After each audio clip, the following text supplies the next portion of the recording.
तो क्या आप स्टॉक मार्केट से मंथली 30,000 रुपये कमाना चाहते हो? चलो बताता हूँ कैसे। ज़्यादा टाइम बर्बाद नहीं करूँगा, चलो चलते हैं टॉपिक पे। सेफली मार्केट से 30,000 रुपये मंथली क्या कमाया जा सकता है, चलो मैं आपको बताता हूँ। तो मार्केट में जाने से पहले 3 चीज़ों का आपको बहुत ही ज़्यादा ध्यान रखना है। सबसे पहली चीज़ है आपका रिस्क मैनेजमेंट, दूसरी चीज़ है आपका इमोशनल कंट्रोल और तीसरी चीज़ है आपकी सबसे बेसिक नॉलेज।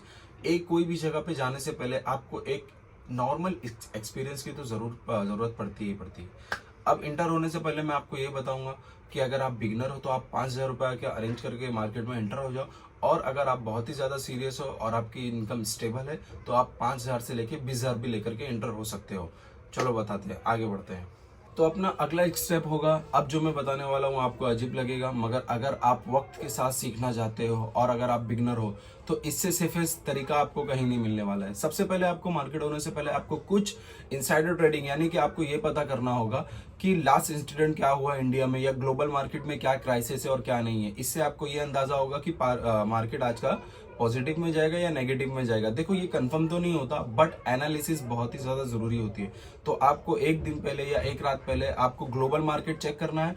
मार्केट ओपन होने के बाद भी आपको इंटरनेशनल मार्केट चेक करना है कि आपको ये पता चल सके कि हाँ ये मार्केट क्या होगी और आज इसका वे किस तरफ जाने वाला है, पॉजिटिव की तरफ या नेगेटिव की तरफ। अब चलते हैं अगले पड़ाव पे, जहां पे मैं आपको ये बताने वाला हूँ कि किस तरीके से कम रिस्क में आप प्रॉफिट कैसे जनरेट कर सकते हो। तो आपके पास अमाउंट है 10,000 आपके डीमेट अकाउंट में।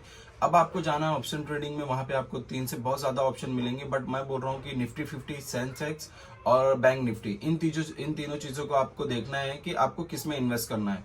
और आपको ये कैसे डिसाइड करोगे, आपके एनालिसिस ये डिसाइड करेगी कि आज मुझे किस में इन्वेस्ट करना है या मुझे किस में जाना है। उसके बाद आपने 10,000 का कोई भी ऑप्शन चेन लिया या पुट लिया या पुल लिया आपके एनालिसिस के हिसाब से, ठीक है। अगर आपको सिर्फ उसमें से ज्यादा पैसा नहीं निकालना है, आपको अपने अमाउंट का सिर्फ 1% निकालना है। अगर आपके अकाउंट में 10,000 है तो आपको सिर्फ उसका 1% कमाना है, यानी कि 200 रुपया 250 रुपया, उससे ज्यादा नहीं होता है। अब आप बोलोगे कि यार दूसरे लोग तो बहुत पैसा कमा रहे तो मैं भी कमाऊंगा। नहीं, अभी हम लर्निंग फेज पे है। तो अगर फायदा हो तो भी कम हो और नुकसान हो तो भी कम हो, कि एटलीस्ट हम उसको बेयर कर सके। अब आपने आज कैसे भी करके अगर आपकी एनालिसिस सही रही तो आप उस पर 1% यानी कि सिर्फ 3 रुपए खसकेंगे। निफ्टी 50 है किसी कोई भी ऑप्शन चेन पे, और आपको डायरेक्टली मिल जाएंगे 260 से 270 रुपए। उसमें से आपने मान लो कि आपका 30 से 40 रुपए या 50 रुपए आपका ब्रोकरेज कट गया, आपके अकाउंट में आया कितना, 10,200।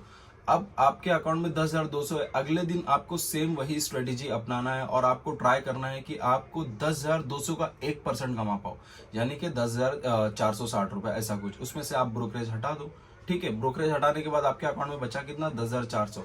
ये होती है छोटी शुरुआत। अगर आपको सीखना है और स्टेप बाय स्टेप मार्केट को समझना है कि मार्केट साइड मूवमेंट कैसे करती है, टाइम डीके क्या होता है। पहले दिन बहुत सारे लोग रहते हैं कि मैं आपको बताता हूं कि आप 10,000 का 20,000 कैसे बनाओगे। दोस्त, अगर आप जॉब पर्सन हो तो आप कंगाल हो जाओगे, और अगर आप बिजनेस पर्सन हो तो भी आप कंगाल हो जाओगे। सीख पाओगे नहीं, सिर्फ नुकसान करोगे। कोई भी इंडस्ट्री हो, कोई भी चीज हो, अगर आप वहां पे बिना सीखे जाओगे तो आपको वहां से लाती पड़ने वाली है। मैं आपको जो तरीका बता रहा हूँ ये स्लो तो है, बट ये सेफेस्ट वे है। देखिए मैंने भी ऐसे ही किया था, मैं भी सीखता हूँ, मैं भी ट्रेडिंग करता हूँ, उतना ज्यादा तो नहीं, बट मेरा ये सीखने का तरीका मुझे आज फायदा देता है, क्योंकि मैंने ए से लेकर के सीखना स्टार्ट किया है। मैंने डायरेक्टली ये नहीं सोचा कि मुझे जेड पे जाना है और मुझे बहुत सारे पैसे कमाने हैं। तो मैं आपको जो तरीका बता रहा हूँ वो सेफेस्ट है, क्योंकि इसमें जो रिस्क मैनेजमेंट, जैसे कि मैंने आपको पहले जो 3 चीजें बताई थी, रिस्क मैनेजमेंट। अब अगर आप ये सोचो कि आपका प्रॉफिट हो रहा है 200 रुपया, ठीक है। अब आपको सेम अपने दिमाग में यही मार्जिन लेकर के चलना है कि भाई या तो मैं 1% अपना प्रॉफिट करूंगा या 1% लॉस।